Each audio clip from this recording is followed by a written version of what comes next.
Hello guys! Good morning! Good morning ka sa kanila na. Grabe. Good morning guys, like today. Almost buong buwan ata tayong hindi nag-vlog ba? I mean siguro mga ano lang, 3 or 4 yung videos na nagawa ko this month. Grabe yung pahinga natin, oy. Kadaming naghanap. Pasensya na guys! Good morning sa kanila, kuya. Naka, ano si Superman, naka OOTD. Patingin mo yung ano mo, teeth mo. Natanggalan na naman po ng ngipin si kuya nung mga nakarang araw. Pero kay today, relax.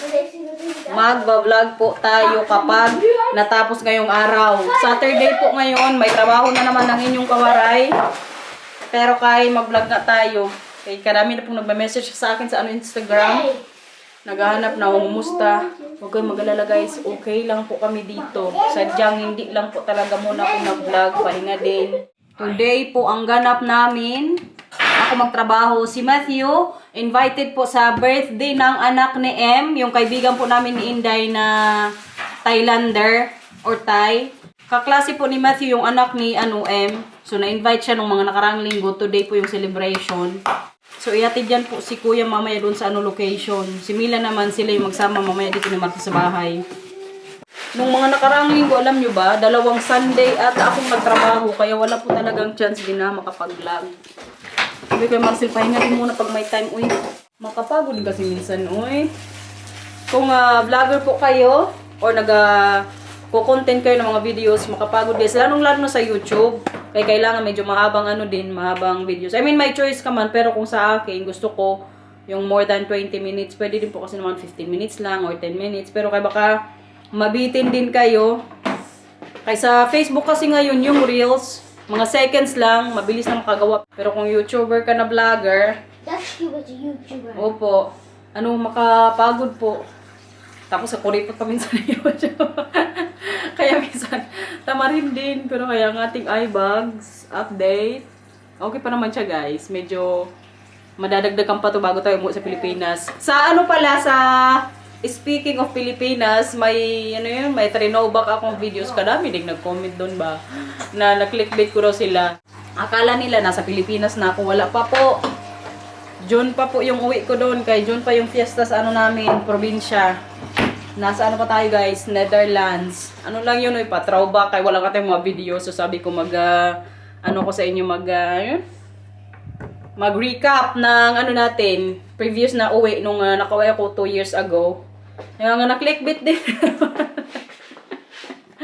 Pero kaya na-miss nyo daw kami. Na-miss din namin kayo guys. Yung mga subscribers natin na mga loyal. Kaya mag-alala kay babawi tayo pag may chance. May balita pala sa Pilipinas nung mga nakarang guys, mga nakarang linggo, nakarang araw or last week lang ata. Sad news po na matayan po yung pamilya namin. Yung bayaw ko namatay nung kailan ba yun? Sabado ata, last week. May kasi yun siya, may bone cancer. Kaya wala, hindi din ka vlog ba. Makasad din kay agang nabiyuda ng kapatid ko. May 2 silang anak. Pero sa probinsya na rin kasi yan sila nakatira. Bumalik yan lang yung ate ko dati sa Maynila nung nagkasakit na yung asawa niya. So siya po yung nag-alaga ngayon. Talagang magpa-permanent na talaga sila sa province pag natapos na lahat-lahat. Tsaka alam nyo guys, pag dyan pala sa Maynila na na matay, depende siguro sa city, no? Alam nyo, yung mangyayari sa katawan ng bayaw ko, i-cremate siya. Kasi wala pong space sa mga sementeryo. Parang ganun daw yun doon. Taga Mandaluyong po pala yung ate ko o yung bayaw ko. Ang mangyayari ngayon, i-cremate man yung katawan ng bayaw ko. Dadalhin na lang daw ng ate ko sa probinsya. Tapos doon niya na lang pamisahan din. Kay nanay okay lang din eh. Tinanong ko kasi siya, sabi ko, anong plano mo sa abog? Kasi di ba pag ganyan, minsan pwede mo yan dalhin kung saan-saan or kung pwede mo yan itapon kung saan mo gusto siyang ilagay ba. Pero kayong ng ate ko decision is dalhin siya sa province. May binili na rin kasi kaming lupa doon eh. Wala pa pong nakalibing doon pero preparation na yun namin sa kung sino ang mauna. Ganun po kami ka-advance guys. Tsaka alam nyo ba, pinag-uusapan talaga yung mga ganyang bagay, sa totoo lang. Kami ni Marcel, alam nyo, very open kaming dalawa pagdating sa mga bagay na yan, kung sino ang mauna. Mga habilin na kami, oy. Kung dati, ang sabi ko sa kanya, pag ako nawala, simba ko man lang, no? Ano man lang to, istorya. Ipadala mo yung yung katawan ko sa Pilipinas. Yun po yung una kong sa kanya, request. Pero nung nalaman ko na, yung mga gagastusin, mga kailangang gawin, kay nung mga nakarabuan, namatay nga po yung asawa din kaibigan ni Marcel na yun yung ginawa. So, dinala yung katawan niya sa Amerika kasi taga doon yung asawa niya. Tapos yun yung huling niya, habilin ba? Iyay, alam niyo bang magagastos? Almost mga almost 500,000 ata. Ganun po yung mga magagastos na Oh yeah. Lipat ko kayo dito kay si Matthew nag-request magluto daw tayo ng itlog prito. Yun na nga, ang mahal po kapag dalhin yung katawan ko dyan sa Pilipinas. Parang sinabi ko na dyan na to sa inyo eh. So kayo sa mga nakalimot, ang mangyayari na lang po guys, halimbawa kung ako man mauna, cremate na lang din ako dito. Tapos, dalhin na lang ako ni Mars tsaka mga bata doon sa Pilipinas. Doon na lang lagay sa sa binilingan naming lupa kay naka-ready na rin po yung lupa na yun. Paunahan na lang. Joke lang guys. Ganito lang po talaga ako mag-joke. Sa mga hindi sa akin nakakakilala, bahala kayo dyan. Pero kayon, si Marcel naman ang niya, ang huling na din na sa akin. Ganun din ang habilin. Pag siyang nauna, ganito din gawin mo. Kasi nga, very open po kami sa mga ganyang bagay. Sabi pa ni Papa, pag ikaw pinanganak, mawawala ka din. Ang tanong, kailan? Diba? Hindi ko alam nyo, may mga tao kasi na kumbaga hindi yan pinag-uusapan eh. Pero kami ni Marcel, alika, usap tayo, pag-usapan natin. Ganon po. Tsaka lalong-lalo na ako nasa abroad ako, tapos yung pamilya ko nandyan sa Pilipinas, diba? Pero may isa ding akong hiling sa kanya. Sabi ko, si Lito or kahit isa sa pamilya ko dapat nandito during cremation ng katawan natin, ng katawang lupa. Kaya gusto ko din at least makita pa rin ako sa sa huling pagkakataon kung sino man makapunta dito. O nanay, mga pamilya ko dyan na nanonood. Alam nyo na. Storya lang to guys kay para alam nyo din ba. Para hindi din ni Marcel makalimutan yung mga hiling natin sa buhay. Pero kayo nga po, yung bayaw ko, wala na. Kabata pa, kaedad lang ni Marcel, 54. Mga 2 years din ata or isang taon din yung nilaban niya sa na yan, sakit na yan. Pero okay na rin kasi naghihirap din siya ng mga nakaraang buwan. Kita ko talaga yung pagpayat niya, yung makita mo yung tao na nasasaktan. Alam mo yung pakiramdam na ganun ba na kung pwede lang tulungan mo pero wala kang magawa. Okay na yan, kay lalagyan ni mama ng ng asin.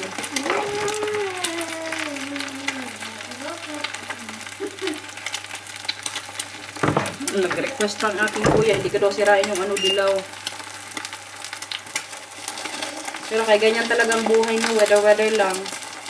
Kaya alam nyo, hanggat maaari, enjoy talaga yung buhay. Kaya hindi natin alam kung hanggang kailan lang tayo sa mundong ito ba. Bagaw pa live life to the fullest. YOLO. Yan yung namin Inday ba, motto. YOLO, you only live once. Kaya enjoy mo na. 'Di ba?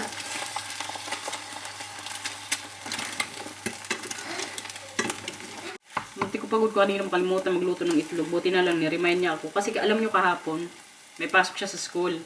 Na-request na niya sa akin nung gabi, Thursday. Mama, bukas magprito ka ng itlog kaya yun yung gusto kong breakfast. Sabi ko sa kanya, sige. Kaya kay kagahapon, nakalimutan ko na magluto. Pagbaba niya, wala akong ginawa. Tapos medyo late na silang nagbaba ni Mila. Wala, late na. Sabi ko, ngayong araw na lang. Tapos ngayong umaga, ni-remind niya na ako. Hindi na nakalimutan. Kaya pag nakalimutan, baka magano na to. Iyak na to. Galit na sa akin. Nagkakaroon na rin kasi siya ng sariling desisyon sa buhay, si Kuya. Talagang lumalaki ng ating Kuya Matthew, guys. Kalahin nyo yun, mag-8 na si Kuya this year, sa November. Si Mila mag-6, kay 5 siya nitong taon eh. So next year, January, mag-6 na. Kabilis, kaya enjoy nyo lang po pag may mga anak kayo. Kaya hindi nyo namamalayan, baka may sariling na yan, pamilya or buhay. Enjoy lang. At dahil tapos na mag-breakfast dito guys, alam niyo itong dalawa, itong mga anak ko, gustong gusto po nila ngayong mag-badminton. Everyday, prina-practice ko to sila.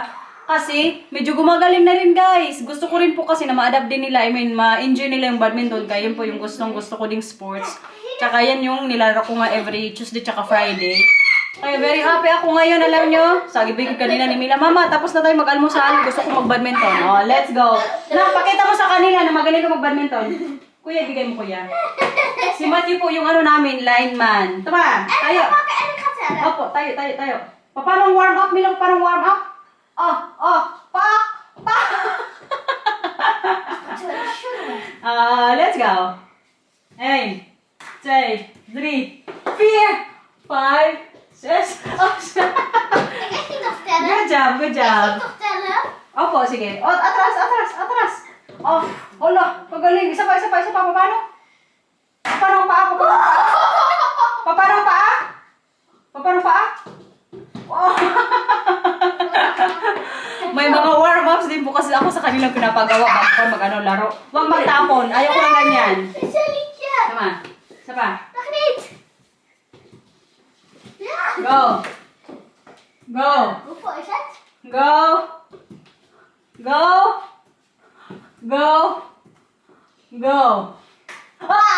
Good job. Dancing. Heel goed. Nou, wat is beurt? Kuya naman. Let's go, kuya. Nog niet? Ha? Ayaw mo pa? Si Kuya naman, si Mila naman ang mag-ano line. Para makita din nila na si Mila, nakita nila si Mila paano maglaro. 2, 4, 6, 7.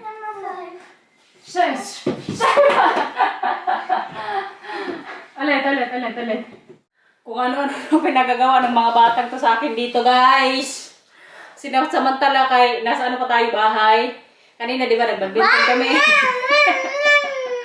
Ngayon, gusto naman nilang mayroon sa akin maging moto. Nitan kuya. Umukitin kuya ka matumbatan. Oh, ready? Yes. Ready? Ayun sa upo kuya. Ayun sa upo. Okay, let's go. Ready? Yes! Brrrn.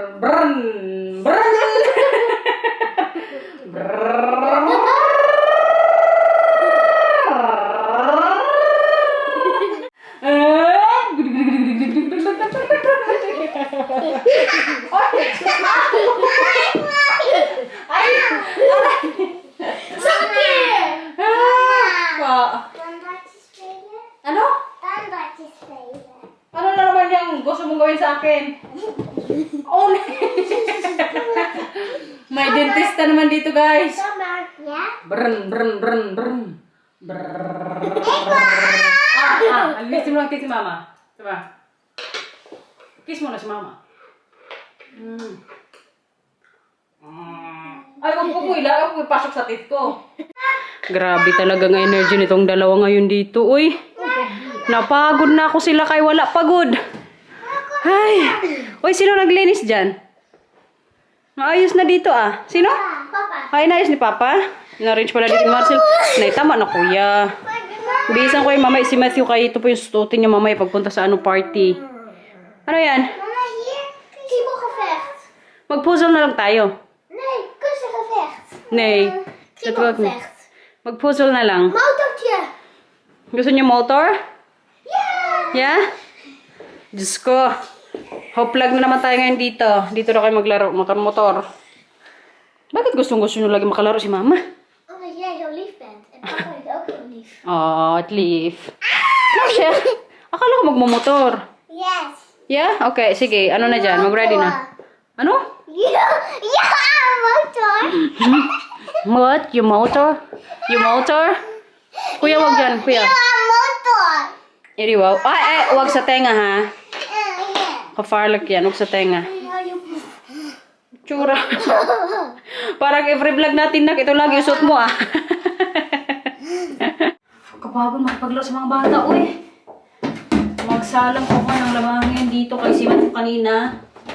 Nag-ano na siya, nagparinig. Sabi niya, Mama, wala na akong socks. Kailangan na ng socks dito. Maglaba na daw ako. Pero kaya may mga nilaban na po ako sa taas. Hindi ko pa natupi. Kala niya wala nang malinis na ano niya, medyas. Kaya mamaya siguro pagka-out ko din, mayang hapon. Mag-ano din ako ano yun? Magtupi. Grabe, nahiningal ako eh. Patanders na talaga tayo guys, hindi normal. May kwento pala ako sa inyo guys. Di ba sinabi ko po sa inyo na yung sa namatay kong bayaw, ikikremate yung katawan niya. Alam niyo dyan sa Pilipinas, libre lang. Ay sinagot po ng isang organization dyan sa Mandaluyong, yung funeral ng bayaw ko. Tapos diretso cremation. Libre na daw yung lahat, sabi ng ate ko. Parang ang nagastos niya lang is yung sa paglagay ata ng tent, tapos nagbili siya ng mga ilaw sa paglalamay nga ng asawa niya. Dito alam niyo, magbayad ka good. I mean, si Marcel, nagbabayad po yan siya ng namin, death insurance ba yun? Pero dyan sa Mandaluyong guys, sana all na lang, libre daw ng isang dyan, na mamahala. Pero kaya inisip ko nga, kaya siguro din libre. Kay, yun nga, wala silang mapaglagyan ng mga ng mga namamatay ang libingan ba. Pero kaya buti na lang, di nakalibre kasi kamahal po ng din dyan, no? Mga kailangang asikasuhin kapag may nawala sa pamilya. Hoy, ano yan? Nandito po yung dalawa, sumama sa akin sa taas. Pero doon daw sila sa kwarto ni Mila. Diyos ko, nagsisigawan na lang sila doon. Tsaka alam nyo ba, kamahal na po ngayon ng mga mga bilihin sa mundo, sa Pilipinas. Dito, nagmahal din po yung gasolina. Kaya laking tulong din po na nakalibre yung ate ko sa, burial ng asawa niya. Nakalibre siya, hindi na kailangang magastos-gastos din ng, medyo malaki. May nagpipiknik na dito guys. Kaya nahatid na si kuya, wala siyang kalaro ngayon dito. Ito ang ginawa niya, oh. Picnic ikaw dyan, na? Yeah. Baliktad pa yung mo, suot mo, yung fashion mo, ayusin mo. Naka-ready na rin po tayo guys. Magtrabaho po tayo ngayon, 4 na oras, Saturday. Kaganda ng weather, kaya tinatamad na naman po magtrabaho, eh. Ito lang talaga yung minsan ma-discourage ako magtrabaho o tamarin. Pero walang choice, kailangan kayo mag-uwi ito sa Pilipinas. Kailangan natin ng extra ba. Ihatid lang ako nila Marcel. Sabi ko, mag-bike sana ako, pero nag-offer man siya, sabi niya, ihatid na lang daw kay, sunduin din naman mamaya si Matthew. So pagka sundo nila kay kuya, diretso sila sa city, magsundo din sa akin. Kaya ganda din sana ng bisikleta, pero kaya nag-offer man, ora na lang din natin. Maganda din naman sakay-sakay. Hotdog. Hotdog, opo. Sarap yung bread na yan, Paura, no? And when I hold you in my arms, I promise you can feel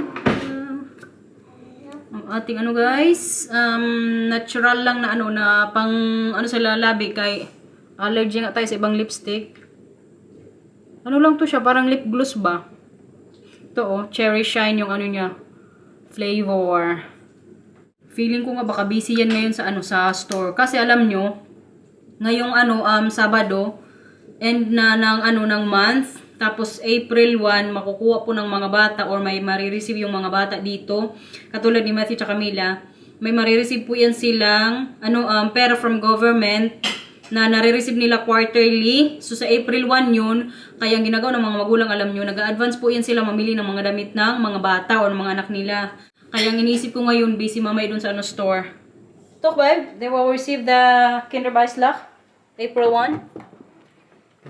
So I think it's going to be busy later in the twinkle. Alam niyo ba kung magkano yung nare-receive ni Matthew at Camila? O gusto niyo bang malaman guys? 240 each guys yung nare-receive ni Mila at Matthew. So i-combine nyo yun. Yan po yung total na nare-receive nila quarterly, which is kulang din kung sumatotahin, tama ba?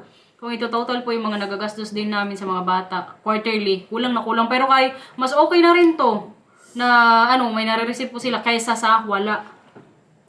Ganyan po kasi dito. Hindi po sa akin napupunta yung na yan yung pera na yan. Diretso yan sa account ni Marcel. Kasi siya din naman kasi ang namimili ng mga kailangan ng mga bata kapag may kailangan.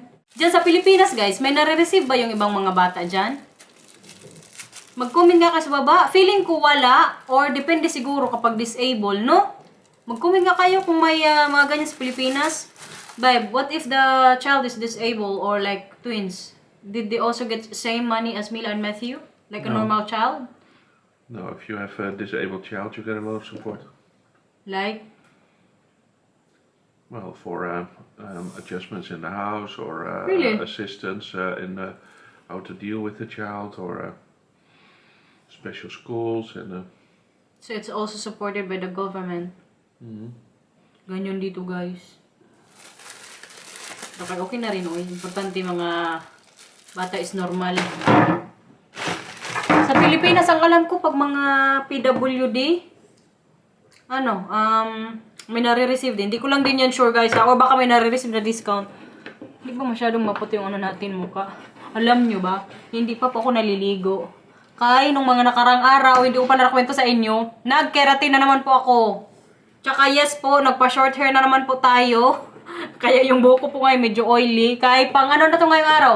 Pang 3 days. Ang gusto ko kasi mas mababad po yung pang keratin o yung keratin na nilagay kung anong mga nakarang araw.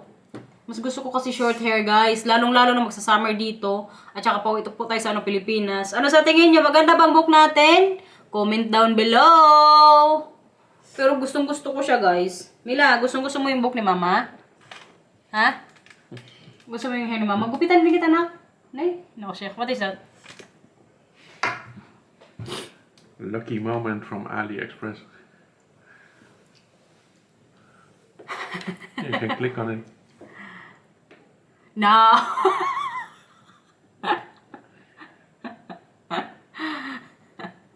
I didn't come up with it. It's just that it's in a commercial. Well, I think it's for you. You need that. Pinakita sa akin si Marcel ba? Die is mooi. Which one? Yeah.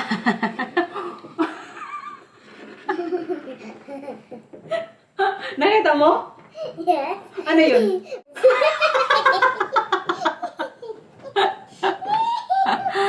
Nakita ni Mila. Kiss si Mama. Kiss si Mama. I love you. Yeah? Klop? 2,000 years later. Mag-uwi na ako, guys. Katatapos ko lang pong mag-work. I mean, hindi nga natapos yung ano ko ngayon, yung trabaho ko. Kaya nag-early out pa ako. 1 oras pa before mag-5. Sabi ko sa amo ko, mag-uwi na ako mga alas 4. Kaya medyo sumakit po yung tiyan ko. Tsaka medyo masakit yung ulo ko. Kaya kagabi, nag-tagay-tagay po ako. Feeling ko hangover to eh. Kaya sabi ko ni kay Marcel, pag sundo nila sa akin, magdaan kami sa sana, sa Slacker or sa Butcher. Kaya magbili sana ako ng oxtail. Pero kaya wala man sila, magsabawgod sana ako. Ang ginawa ko na lang, nagbili na lang ako ng pata. Yun na lang mamaya lutuin ko. Palambutin ko sa pressure cooker. Tapos mag-ano na lang siguro sa air fryer. Doon ko pa crispy. Kaya kahap din ang ano ko dyan, uy. Nasobran siguro kagabi sa wine. Yeah, it's dinner yesterday. Kaya lesson learned, huwag masyadong mag-inom. Kaya kinabukasan ng over. Nagdalawang paracetamol ko doon kaninang umaga sa sobrang sakit ng ulo ko po. Pero kaya hindi pa rin umepekto. Ngayong hapon, nagsakit-sakit sa store yung tiyan ko. Tsaka medyo busy din kasi sa store. Sabi ko sa inyo kanina busy ngayon. It's really busy also in the shop. I think because it's the Tuslak for next week. And then they won't be happy you leave early. No, it's also too much people at the store. That's why I think now I can go home. I don't like it. 5 people there. Mitch and Fira, that's also okay. Magano lang tayo, palambot ng pata, guys. Kaya yun po yung dinner ko mamaya, yung mga bata, magano sila, mag-pancake. Kaya matagal na nilang request niyan kay Marcel. I mean, ngayong linggo, yan po yung pinaka-requested nilang kainin sa dinner, pero hindi matuloy-tuloy. Kaya minsan, may iba kaming kainin. Pero today, sabi ni Marcel, magano ka na lang, magawa ka na ng gusto mong ulam. Tapos yung mga bata, gawan daw niya ng pancake. Look at that, everyone! Ang ating crispy pata. Ako na lang po ngayon yung kakain dito sa mesa. Ito pa yung kainan na natin, oh. Diba, grabe ka perfect ng itsura. Kayo mga bata po, tsaka si Marcel kumain na. Kaya alam nyo, yung oras na dito, 6:30 na. Nag-dinner sila kanina mga 5:30. Kaya itong na to, pata, pinalambot ko muna sa pressure cooker, medyo nagtagal. Medyo makapal po yung niya, karne. Kaya sabi ko sa kanila kanina, mauna na lang. So ngayon, ako na lang po dito sa mesa. Ako lang magkain ng na to, karne. Feeling ko hindi ko maubos. Siguro pag may matera, bukas na lang. Update po sa aking chan. Medyo mahapdi pa siya konti. Pero kailangan lang siguro din ng ano neto. Kain. Kanina, ano ba yung kinain ko kanina sa lunch? Nagkanin din naman ako. Hindi siguro sa gutom to, no? Manig nyo yan? Mila, gusto mo? Pora? May crunchy dito si mama. Nak. Gusto mo? Gusto mo? Kanaprok? Kasarap, guys. Tagal-tagal din ako hindi nakakain ng pata. Pero kanina, inisip ko, magsabaw sana. May kanapurok dito si mama na karne. Gusto mo?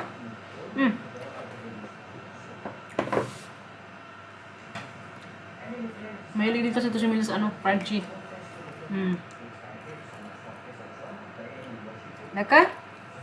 Ciao. Kain muna ko guys ha, para makapag-focus po tayo ngayon dito kay nanonood din ako sa Netflix. May pinapanood akong series. May bata na naman po dito gustong magbabaga. Natapos ko na mag-dinner, feeling ko kalaki na naman ang mukha ko kaya kadami ko pong nakain. Hindi ko po naubos yung kanina pata. Meron pang isang ulam pa para bukas. Baka isipin nyo naubos natin yung mag-isa, no? Hindi po. Pero kaya feeling ko kalaki na natin. Pisngi. Magda-diet ako next month guys. Kaya malapit na tayo mag-uwi sa Pilipinas. Sa Pilipinas kasi mapapadami na naman yung mga kain natin. So kailangan mag-less tayo ng ngayon. Timbang kung makain din guys. I love you, Pora. Do you love me? Do you love me? Yes. Yes. Yes. Yes. Yes. Yes. Kiss you, Mama. I love you, Pora. Damdam ni Mama. Aray! Gusto niya sa akin ngayong araw. Magbaba. Batang to. Kanta mo sila. Kanta mo. Ha? Kanta mo sila. Tahanan mo ako. Di magbabago. Yan ko na siguro itong vlog na to guys. Maliligo na pala ako tonight. Kay bukas baka may gala po kami. So ngayon ko na lang iligo para may time tayo bukas magplancha kapag medyo magbalik po yung pagkakulot niya ng konti. Pero feeling ko naman, pa rin naman to siya bukas straight. Kaya diba, keratin nga po ako nung mga nakarang araw. So from third day ngayon, pwede na ko ito iligo. Tsaka para medyo mag-okay-okay na din siguro yung pakiramdam ko. Kaya medyo nag-less na po yung pananakit ng tiyan ko. Tsaka siguro din, kaya sumama yung pakiramdam ko kanina. Kasi itong araw na yung walang ligo-ligo guys. Hugas-hugas lang. Ay dahil sa ating keratin. Babay na. End na ba yung vlog? So guys. Kuya. Magbabay ka sa vlog? Let's go. Please like and subscribe to my Facebook. Bye-bye guys. Thank you for watching. Bye. Tomorrow again pag hindi absent. Thank you po. Bye-bye.